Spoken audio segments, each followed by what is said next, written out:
اچھا، اس کے بعد پھر ایک مسئلہ سعادات کے سلسلے میں یہ بھی آتا ہے کہ کیا ہم سہم سعادات سے کسی کو حج و عمرہ یا زیارات پر بھیج سکتے ہیں؟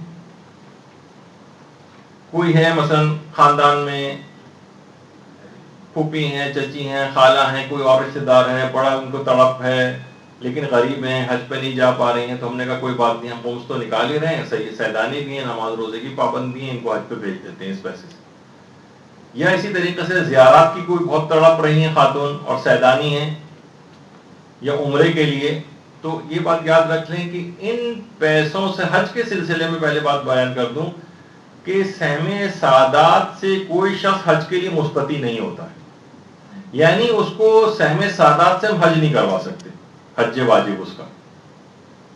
ایسا نہیں کر سکتے۔ ہاں یہ اتنا ہو سکتا ہے کہ مثلا وہی سال کے برابر جتنا ڈیفیسٹ بنتا تھا اتنا ہم نے دے دیا، کچھ ان کے پاس اپنا بھی، انہوں نے وہ ملا کر دونوں پیسوں کو ملا کے حج کے برابر ہو گئے، وہ حج پہ چلی جائیں،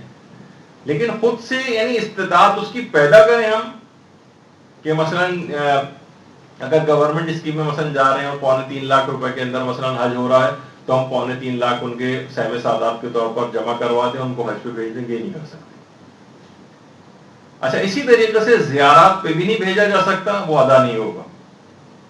اور نہ عمرے کے اوپر بھیجا جا سکتا ہے، اور حج کی تو استطاعت اس سے ثابت ہی نہیں ہوتی۔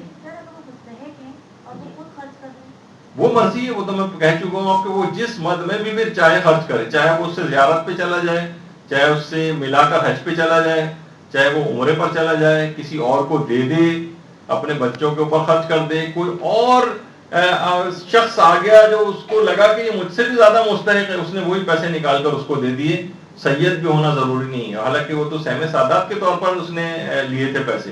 لیکن اس کو ایک اور غریب نظر آ گیا، اس نے وہ پیسے اس کو پکڑا دی، اس کے لیے جائز ہے،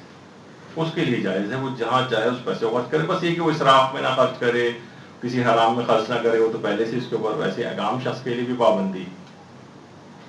تو اس طرح سے کوئی بھی شخص سہم سعادات سے مستطیع نہیں ہوتا۔ برحمتك يا أرحم الراحمين وصلى الله على محمد